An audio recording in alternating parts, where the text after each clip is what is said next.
Well, all right. Hello, everyone. Happy Monday. It's digital host A.J. Wuest here, welcoming you back to Before the Four, the live stream where I go through some of 48's top news stories and then some before our 4 o'clock newscast. I say it every day wherever you're watching Before the Four this afternoon, whether it's on Facebook, it's on YouTube, or the 48 Now live stream. As always, thank you so much for watching and spending just a bit of your Monday afternoon here. Now, we have quite a bit to jump into this afternoon, so let's go ahead and start things off. And let's begin in Hartselle, where over the weekend, 6 people were taken to nearby hospitals after a chase involving the Priceville police ended with a violent crash in their city on Saturday. Morgan County Coroner Jeff Chun confirmed yesterday that a 17-year-old in the crash has unfortunately died, and another person is in critical condition at UAB Hospital.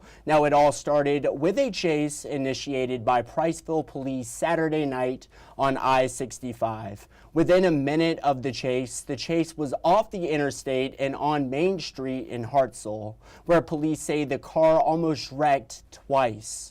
Just 3 minutes after the chase began, it ended with a violent crash around 8:30 p.m. at Main Street and Highway 31. Police say a suspect was taken into custody. Now, the suspect was also badly injured in the crash and is still recovering in the hospital. Authorities have not confirmed the identity of the suspect or the 17-year-old who was killed at this time. However, Hartselle City Schools will have extra counselors on hand at Hartselle High School in the wake of the incident. And 48's Callie Neese will be following up on this situation coming up in our evening newscast, so make sure to stick around. But now moving out to Florence, where the victims of a fatal car versus motorcycle crash last night have now been identified. The Lauderdale County coroner says 51-year-old motorcyclist Shannon Thompson and 32-year-old Christina Kelly were both killed when the two collided on College Street just before 10 last night. Authorities say Kelly, the driver of the vehicle, was taken to an area hospital where she later died, and Thompson, the motorcyclist, was pronounced dead on scene. But now let's take a look at the weather and what to expect with the weather for this week. 48 First Alert Chief Meteorologist Brad Travis has the latest. Brad? Well, good afternoon. It's a quiet work week for sure. I could probably do the weather in a minute and a half this week, and that's about what you're going to get right here. Temperatures out there, low 80s, upper 70s, really nice. We've had a breeze the last few days, and I think we'll have some wind gusts around 15, maybe 20 miles an hour tomorrow as well. Here's your grilling forecast this evening. We'll slowly fall into the upper 70s. But once the sun's gone, it's down. It'll be around 72, maybe some upper 60s by 8 o'clock. Great weather for grilling or just doing anything outdoors this evening. Just watch out. The pollen count's high. It's all ragweed. You may have woke up and your eyes were kind of stuck together. That's why. Pollen count is high, and it'll be high until we get our first big frost, and that's several weeks away the way it looks now. 3-day forecast each day getting a little bit warmer. More of a breeze tomorrow, though, as I mentioned earlier. 84 for the high, 86 Wednesday, and how about 90 degrees Thursday? It looks like a 90s weekend with very little in the way of rain in the forecast the way it looks right now. All right, good deal. And also, you all know the drill. If you're new to Before the Four, though, and you're new to Weather Extra, this is something that we do every night at 9:30 here in the 48 Now Center. You can watch it wherever you're watching Before the Four this afternoon. But First Alert Chief Meteorologist Brad Travis will be back here, and he'll have all the latest that he's seeing on the radar. Leave a comment. Of any of your thoughts, concerns, Brad will shout you out. He always has a great time with it, so you're just not going to want to miss it. Weather Extra tonight at 9:30. But now, in a bit of state news, Alabama lawmakers have filed a bill to make it easier for parents to obtain vaccine exemptions. 48's Nick Ballinger with the details of the bill. New shoes, pencils, and notebooks are back-to-school staples for many parents in Alabama. Traditionally speaking, vaccines are on that list too. State Representative Mac Butler from Etowah County wants to make that process easier for parents who choose not to vaccinate their children. The bill is just all about parental rights and religious liberties. To get a religious exemption today, parents have to fill out a form and have it approved by the Department of Public Health. Butler's pre-filed bill would allow parents to simply turn in an exemption letter to their child's school directly. Local pediatrician Dr. Diana Linderoth is seeing more parents saying no to vaccines. Unfortunately, yes, it is becoming more frequent for sure. The first person that speaks out against a vaccine gets a little bit more attention because that's a new thing. One notable vaccine critic is U.S. Health Secretary RFK Jr., who was recently questioned in a Senate hearing for his stance on vaccines. We were told again and again the vaccines would prevent transmission, they'd prevent infection. It wasn't true. This is the decrease, 99% down to 100%. This is what was delivered with vaccine. The bill also comes as Florida becomes the first state to outlaw vaccine requirements for schools. Butler says his bill is far from that. This is absolutely not what Florida's doing. And it has nothing to do with that. This is America, and you have the right to, you make that decision as a parent for your children. And now we're going to head to break, but coming up, a Marshall County teacher setting national powerlifting records outside of the classroom, and an inspirational story that reminds us that it's never too late to chase your dreams. It's all ahead. We'll go through it all in 1 minute.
Alrighty, hello and welcome back to Before the Four. Now check this out. The Marshall County teacher is raising the bar, quite literally. Evan Lemons earned multiple awards at a recent national powerlifting competition. Lemons won first place in the 82.5 kilogram class of the Men's Open Powerlifting United National Championships. He bench pressed 407 pounds at that competition, which is a national weight class record. Lemons also deadlifted 650 pounds at the competition, which is also a record. He actually beat his own record this year during his last competition. He deadlifted 639 pounds. Lemons was able to do all that with a knee injury. Lemons tore his quad 4 years ago, which causes issues with his knee now and then. 3 weeks before the competition, his knee started having issues again after he was training. He said that he wasn't sure if he was going to be able to have the strength to lift the numbers he was striving for, but however, he was encouraged by those around him to keep going. Let's take a listen. I was struggling big time. I tried to even lower my opener on squat. I was going to open with 606. Well, I had been talking about it for 4 months. I said, I'm going to open 606, and if I don't get it, then we're going home. And when I tried to lower my opener, they just kept on. They kept saying, dude, you've been saying 606 for 4 months. Are you really going to back off that? Talking to my handler, he was like, man, everything's moving good. You're hitting depth. Everything is fine. Just go do it.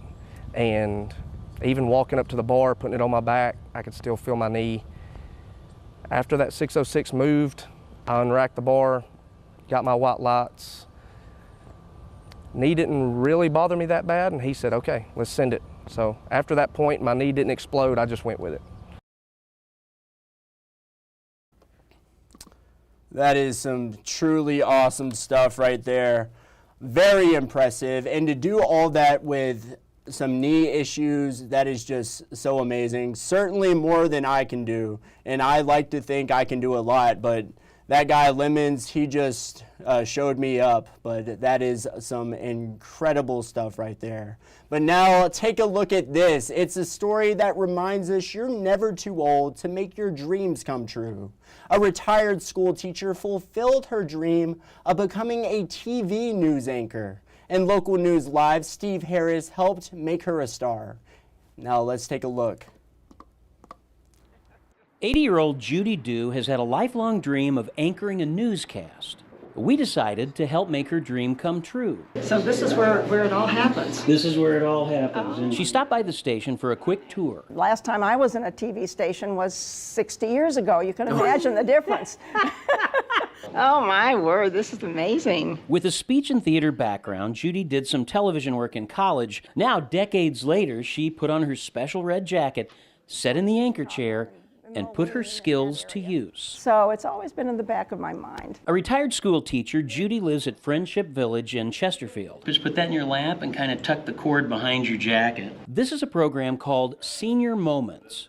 It's about turning residents' dreams into reality. Whether it's been skydiving, racing around Worldwide Technology racetrack, or the newscast here today, it's just, it fills your heart to see how happy they are. Good evening. My name is Judy Dew, and I'm excited to be your guest anchor tonight. Judy was a natural. We've all had classic senior moments. Mastering the teleprompter. Oh, the teleprompter was wonderful. I don't memorize anymore. And proving herself camera friendly. Oh, this has been great fun. You all have been so gracious and understanding of this joy that I've had. So thank you for making it happen. And who knows, maybe someday. I tell you, if a job were offered, I'd be happy to take it. Very good. Steve Harris. Age is just a number. First Alert 4. And joy, it's ageless. Ageless indeed. That is some awesome stuff right there. And now let's go into the stories you're just not going to want to miss coming up in our evening newscasts. Huntsville's annual Women in Music Week coming back this week. Get all those details coming up. And another story you're just not going to want to miss, an update on the new Colbert County Jail, 5 years in the making. 48's Aria Pons will have more on that coming up, and these are just a few of the stories you're just not going to want to miss coming up in our evening newscasts. And you all know the drill. You know what time it is. It is, of course, time for Facebook Fun and our 48 Facebook question today. Are you a dog person or a cat person?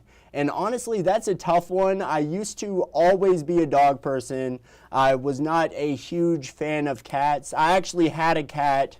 My parents had a cat when I was growing up. His name was Kitty, and I actually got scratched by Kitty, and that just made me so terrified of cats for the longest time. But now at 25 years old, I do have to say, cats have certainly grown on me. I do think they're adorable, but I think I will still stick with it. I'm a dog person for sure. But let's see what you all had to say. Are you a dog or a cat person? And honestly, I think, why not both? Dog, Robin Jones. Jennifer, she said both, but I do love cats a little more, only because they're kind of apathetic and they're introverts just like me. A dog wants to jump up on you and be your best friend. Tracy also said both, but I have a dog. 100%. You just gotta love dogs. There's just something special about dogs. Man's best friend. Crystal, cat person all the way. I feel that.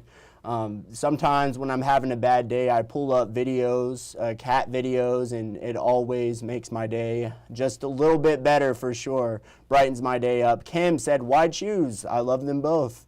Fair enough, absolutely. And then Robin, back to Robin, she said dog. Let's see, we have time for a couple other ones. Some people sent photos of their dogs or cats. This is from Scott Burkett right here. Let's pull it up. Let's see. Scott Burkett. There he is right there. That is his kitty right there. He is cuddling up with her. Thank you so much for sending that. Here's another one. This is from Ryan Richards. He says, why does my dog look like the beginning of a meme? That is awesome stuff. And let's see, that is from Caitlin White. She sent a paw print of her dog. Let's see, we have time for maybe, here we go.